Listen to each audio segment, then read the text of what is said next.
नमस्कार, हमारा नाम है समरीन और आपने देखना शुरू कर दिया है लाइव सिटीज। देखिए, बीपीएससी लगातार चर्चा में बना हुआ है। आपको मालूम है कि कल यानी कि 25 तारीख को बीपीएससी चेयरमैन की नियुक्ति के मामले में सुप्रीम कोर्ट में सुनवाई भी होनी है। लेकिन आपको बता दें कि एक बार फिर से बीपीएससी के मसले पर सुप्रीम कोर्ट में बहुत कुछ हुआ है। अब आप जानना चाह रहे होंगे कि आखिर पूरी खबर क्या कुछ है। सब कुछ हम आपको इस वीडियो में बताएंगे। तो एक बार फिर से इस मुद्दे पर सीधी बातचीत करने के लिए हमारे साथ पटना हाई कोर्ट के जाने माने एडवोकेट देव प्रकाश जी हैं। सबसे पहले बहुत शुक्रिया जी, बातचीत धन्यवाद। जी। सबसे पहले तो वकील साहब, हम आपसे जानना चाहेंगे कि फिर एक बार सुप्रीम कोर्ट में बीपीएससी के मसले पर क्या कुछ हुआ है, पूरी खबर क्या है। देखिए, 20 दिसंबर 2024 को सुप्रीम कोर्ट में एक आदेश हुआ था। उस केस में आदर्श कुमार श्रीवास्तव भरसे स्टेट ऑफ बिहार थे। उन लोगों का कहना ये था कि जो 17/8/2000 17/8/2000 10/8/2017 10 अगस्त 2017 से पहले जो लोग जॉब में थे और जिन लोगों ने एनआईओएस के द्वारा 18 महीना का डीएड ट्रेनिंग किया है, DEd diploma in elementary education, ठीक है। उन लोग का वो जो सर्टिफिकेट है वो वैलिड है। और इसके लिए एनआईओएस और एनसीटी दोनों कोर्ट ने, उनके वकील जो उपलब्ध थे वहां पर, दोनों ने कहा कि हाँ ये सही बात है। एनसीटी से ही मंजूरी मिली हुई है किसको? एनआईओएस को। तो एनसीटी ही एक संस्था है जो जितने बीएड कॉलेज हैं उनको एफिलिएशन देती है। तो उसने एनआईओएस को भी दे रखा है। उसने कहा कि जो जॉब में है वो चूंकि निकल के अब ट्रेनिंग नहीं कर सकते हैं, उनके लिए सुविधा दी गई थी कि वो 18 मंथ्स का ट्रेनिंग करके और एलिजिबल हो जाएंगे जो डीएड वाले के इक्विवेलेंट में। इस पर आदेश हो गया था और ऑनरेबल सुप्रीम कोर्ट ने आदेश दिया था कि जो 215 लोग, जिन लोगों ने ये पिटीशन डाला था, वहां पर ट्रांसफर पिटीशन डाला हुआ था वहां पर सुप्रीम कोर्ट में, कहा कि इनका भी इंटरव्यू आप ले लीजिए। चूंकि ये ऑर्डर था 20 का और शेड्यूल था, जो इंटरव्यू निकाला था बिहार सरकार ने, बिहार पब्लिक सर्विस कमीशन और एजुकेशन डिपार्टमेंट के द्वारा, उसमें निकाला था कि 23/12 से वो इंटरव्यू होना है। इंटरव्यू होना है तो उसमें जो ये 36,000 लोगों ने अप्लाई किया था, इनका भी इंटरव्यू आप ले लीजिए। 36,000 लोगों ने अप्लाई किया था, लेकिन 36,000 में कहा कि जो 215 लोगों ने किया है, जिनका कि एनआईओएस से सर्टिफिकेट मिला है डीएड का, इनका इंटरव्यू कंडक्ट आप कर लीजिए। रिजल्ट अभी कॉन्फिडेंशियल रखिए, क्योंकि अभी इंटरिम आदेश दिया था सुप्रीम कोर्ट ने कि अभी हम दे रहे हैं इसको, आप इंटरव्यू करके, लेकिन रिजल्ट अभी कॉन्फिडेंशियल रखिएगा, अभी डिस्क्लोज नहीं करिएगा। इस बीच में क्या हुआ कि एक दूसरा केस फाइल हो गया और उसमें कहा गया कि 162 लोगों ने फिर केस किया है। उन्होंने कहा कि जो 20/12/2024 का जो आदेश का जो पारा 6 है, वही जो मैंने बताया आपको, ठीक है। 215 लोगों को जो सुविधा दी गई है, वो 162 लोगों को भी सुविधा ये दे दी जाए। संजोग से जो इंटरव्यू 20/12/2024 से 23/12/2024 जो शुरू होना था, वो शुरुआत हुआ 22/1/2025 से। ठीक है। और ये ऑर्डर जो हुआ है वो 22/1/2025 को ही हुआ है। तो कहा कि अब इंटरव्यू तो अभी चलना है, काउंसलिंग चलना है 30/1/2025 तक।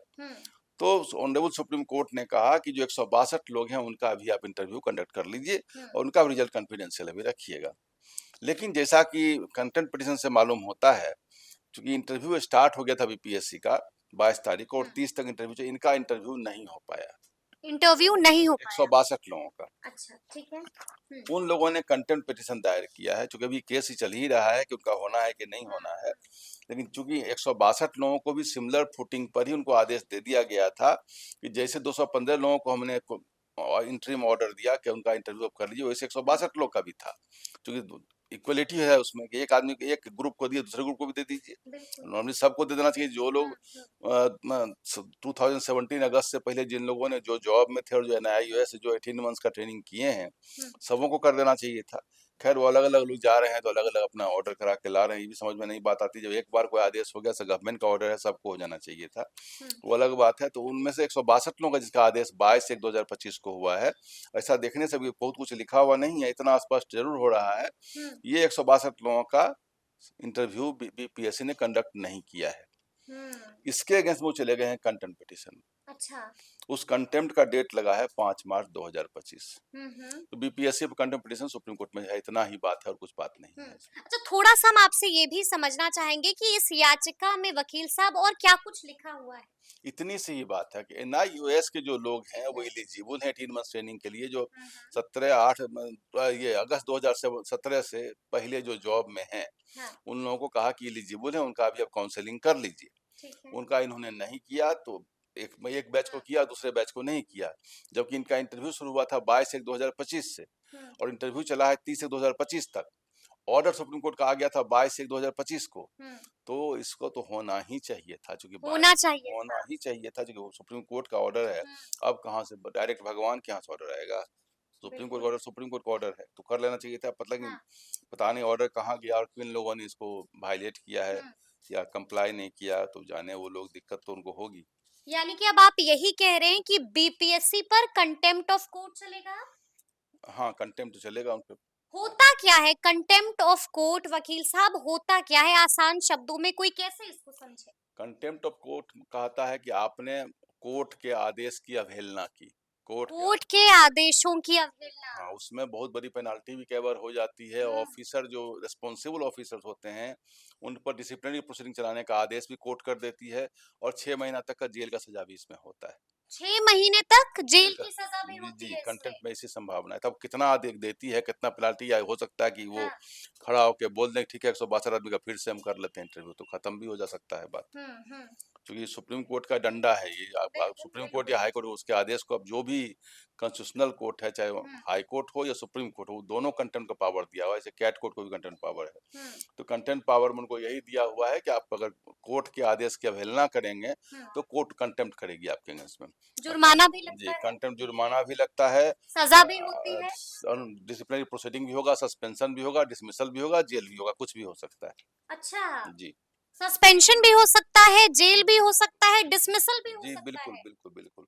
तो अब बीपीएससी को यानी कि जवाब देना होगा, बताना होगा कि कंटेम्प्ट ऑफ कोर्ट क्यों हाँ, किया? जवाब देना होगा। यही जो 162 लोग हैं, इसका बीच में इंटरव्यू करने गए, उनके वकील खड़ा होकर बोल देंगे कि हम इसका करने जा रहे हैं हुँ, इंटरव्यू, बात हुँ। खत्म हो जाएगी बात।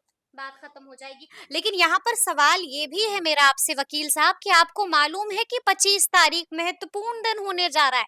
बीपीएससी चेयरमैन की नियुक्ति के मामले में सुनवाई भी होनी है। क्या लगता है क्या कुछ होगा? पहले भी हम लोगों ने इसका जिक्र किया है। 25 को तो उनको रिप्लाई नोटिस दिया है गवर्नमेंट को, हुँ, हुँ। उनके स्टेट ऑफ बिहार को नोटिस पर रिप्लाई देना है। हुँ, सरकार का रिप्लाई मैंने पहले भी कहा आपके बाइट में, सरकार का रिप्लाई इतना टाइमली आता नहीं होता है, सरकार फिर से टाइम ले ले उसमें। हुँ, अब सुप्रीम कोर्ट का क्या रूप अख्तियार करती है उस दिन, लेकिन चूंकि 15 डेज का टाइम में नॉर्मली गवर्नमेंट रिप्लाई नहीं ही आता है। हुँ, नॉर्मली गवर्नमेंट को 4 वीक्स टाइम तो दिया ही जाता है, और कई एक बार तो 6 महीना 8 महीना साल साल भर पड़ा हुआ रह जाता है ऐसा मामला। हुँ, तो वो अलग बात है, अभी देखिए क्या होता है उसमें। लेकिन 25 को डेट पड़ेगा, फिर डेट जाकर लेंगे। हुँ। फिर से एक बार डेट लेना होगा। 28 तारीख को भी पीआईएल पर सुनवाई होनी है। 4 तारीख को रिट पर सुनवाई होनी है। 28 लगातार चर्चा में है 28 को बीपीएससी। बीपीएससी का एग्जाम जो हुआ है उसकी सुनवाई है। जी, जी।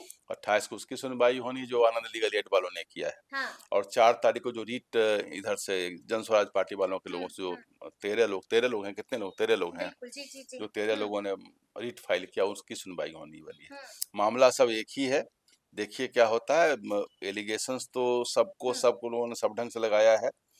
अब बीपीएससी कोई व्यक्ति नहीं है, ये बिल्कुल। अपने आप में कॉन्स्टिट्यूशनल संस्था है। हुँ, तो कोई ऐसा झगड़ा की बात इससे नहीं हो सकती। जो भी बात होगी कानून के दायरे में होगी, जो कानून का आदेश होगा वो भी मानेंगे। हुँ, और जो भी, चूंकि जिस ढंग से हंगामा हो रहा है, हुँ। लग रहा है कि दो व्यक्ति का झगड़ा हो रहा है। जी, तो बिल्कुल। दो व्यक्ति का झगड़ा नहीं है, ये झगड़ा एक संवैधानिक संस्था से है। हुँ, उनका दायित्व बनता है कि फेयर एग्जाम लें। हुँ। उनका दायित्व बनता है कि एग्जाम फेयर लें, तरीके से एग्जाम लें। और लड़कों का है कि फेयर एग्जाम नहीं हुआ है, उसको एस्टेब्लिश करेंगे तो होगा ऑर्डर उनके फेवर। चलिए एक अंतिम सवाल है आपसे मेरा वकील साहब, 25 तारीख को आपको क्या लगता है, क्या सुप्रीम कोर्ट चेयरमैन को लेकर भी कोई बड़ा आदेश दे सकता है? उस दिन देखिए, पहले तो बड़ा कहना मुश्किल है, लेकिन हमको लगता है अभी हुँ, 2 वीक्स टाइम दिया है रिप्लाई का। हुँ। स्टेट ऑफ बिहार को टाइम मिला हुआ है, तो हमको लगता है टाइम मिलेगा अभी इसमें। अभी टाइम और मिलेगा बीपीएससी को। अगर रिप्लाई नहीं दी होगी तो। चलिए, चलिए तो अब देखना होगा कि आगे आगे क्या कुछ होता है, तो फिर ये पूरी बातचीत और ये पूरी वीडियो आपको कैसी लगी है कमेंट करके हमें जरूर बताइएगा। तो ऐसे तमाम अपडेट्स के लिए बिल्कुल ऐसे ही हमारे साथ बने रहिएगा और देखते रहिएगा लाइव सिटीज। बहुत शुक्रिया।